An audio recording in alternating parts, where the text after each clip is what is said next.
ಇತ್ತೀಚಿನ ದಿನಗಳಲ್ಲಿ ಈ ಗ್ಯಾಸ್ಟ್ರಿಕ್ ಅನ್ನೋಂಥದ್ದು ತುಂಬ ಪ್ರಾಬ್ಲಮ್ ಮಾಡ್ತಾ ಇದೆ. ಅದು ಚಿಕ್ಕ ಮಕ್ಕಳಿಂದ ಹಿಡ್ಕೊಂಡ್ಬಿಟ್ಟು ವಯೋವೃದ್ಧರ ತನಕನೂ ತುಂಬ ಕಾಡ್ತಾ ಇದೆ. ಪುಟಾಣಿ ಮಕ್ಳಿಗೆ ಕೇಳಿದ್ರೆ ಅಮ್ಮ ಇಲ್ಲಿ ಹಿಡ್ಕೊಂಡ್ಬಿಟ್ಟಿದೆ, ಇಲ್ಲಿ ಹಿಡ್ಕೊಂಡ್ಬಿಟ್ಟಿದೆ, ಬೆನ್ನು ತುಂಬ ಹಿಡ್ಕೊಂಡಿದೆ, ಉಸಿರಾಡೋಕ್ಕಾಗ್ತಾ ಇಲ್ಲ, ಏಜ್ ಆದವ್ರಿಗಂತೂ ಉಸಿರಾಡೋಕ್ಕಾಗ್ತಾ ಇಲ್ಲ, ತುಂಬ ಗ್ಯಾಸ್ಟ್ರಿಕ್ ಆಗಿದೆ ಅಂತ ಹೇಳ್ತಾ ಇರ್ತಾರೆ. ಆಮೇಲೆ ಗರ್ಭಿಣಿಯರು ಕೂಡ ಈ ರೀತಿ ಗ್ಯಾಸ್ಟ್ರಿಕ್ ಪ್ರಾಬ್ಲಮ್ ಆಗ್ತಾ ಇರುತ್ತೆ.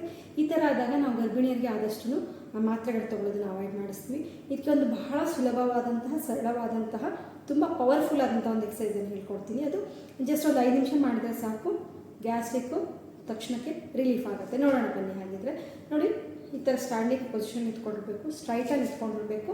ಎರಡೂ ಕೈಗಳನ್ನು ಈ ರೀತಿ ಮೇಲಕ್ಕೆ ತಗೊಳ್ತೀರಾ.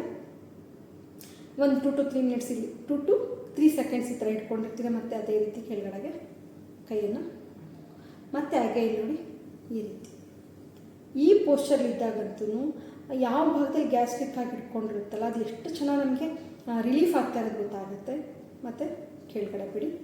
ಇದನ್ನು ಒಂದು 5 ನಿಮಿಷ ಮಾಡಿದ್ರೆ ಸಾಕು, ನಿಮಗೆ ಗ್ಯಾಸ್ಟ್ರಿಕ್ ತಕ್ಷಣಕ್ಕೆ ಯಾವುದೇ ಮಾತ್ರೆ ಇಲ್ಲದೇ ರಿಲೀಫ್ ಆಗುತ್ತೆ. ಇದು ಸ್ವಂತ ನನ್ನ ಅನುಭವ ಕೂಡ. ನೀವು ಮಾಡಿ ನೋಡಿ. ಹಾಗಿದ್ರೆ ಗ್ಯಾಸ್ಟ್ರಿಕ್ಕು ತಕ್ಷಣಕ್ಕೆ ರಿಲೀಫ್ ಆಗುತ್ತೆ. ಪುಟಾಣಿ ಮಕ್ಕಳಿಂದ ಹಿಡ್ಕೊಂಡು ವಯೋವೃದ್ಧರ ತನಕ ಬಹಳ ಸುಲಭವಾಗಿ ಮಾಡುವಂಥ ಒಂದು ಯೋಗ ಇದು.